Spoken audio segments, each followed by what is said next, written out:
ሳውዲ የመን ኢትዮጵያ የአንድ ልጅ እናት የሆነችው ወይዘሮ ሀና ከሳውዲ አረቢያ ወደ ኢትዮጵያ ለመመለስ ጉዞ ከጀመረች በኋላ ያለችበት ሁኔታ አለመታወቁ በመላው ኢትዮጵያ ዘንድ ከፍተኛ ስጋትና የትመጣለች ተስፋ ነግሷል። ሀና በእርግጥም ሞታለች የሚሉ መረጃዎች ቢሰራጩም በተደረጉ ማጣራቶች ግን በአሁኑ ወቅት በህገወጥ አዘዋዋሪዎች እጅ ታፍና ልትሆን እንደምትችል የሚያሳዩ ፍንጮች ይበልጥ ተሰንዝረዋል። ይህ የሀና ጉዳይ በየመን በረሃ እና በአጎራባች ሀገራት በድንበር ላይ በህገወጥ አዘዋዋሪዎች እና ደላሎች የተዘረጋው የወንጀል ሰንሰለት ምን ያህል ስር እንደሰደደ ያሳያል።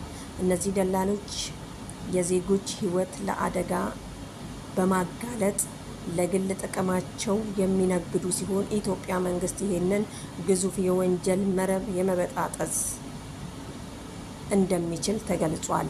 መንግስት ከጎረቤት ሀገራትና ከዓለም አቀፍ ተቋም ጋር በመተባበር በዚህ አደገኛ ደላሎች ላይ የሚወሰደው እርምጃ ካልጠነከረ ወደፊትም የብዙዎች ሀናዎችን ህይወት ደላሎች እጅ መውደቁ የማይቀር ነው።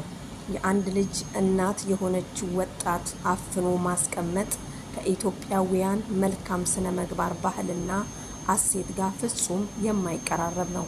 በመሆኑም ሀናን አፍነው የያዙ አካላት ያለምንም ቅድመ ሁኔታ እንዲለቋትና ከልጇ ጋር እንዲያገናኙ ሰብአዊ ጥሪ እያቀረብን ይህንኑ የሚጠይቅ መጠን ሰፊ የማህበራዊ ሚዲያ ዘመቻ መጀመሩን እናሳውቃለን።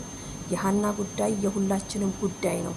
ይቺ እናት ወደ ቤቷ በሰላም እንድትመለስና የደላሎች ሴራ እንዲቆም ድምጻችንን እናሰማ።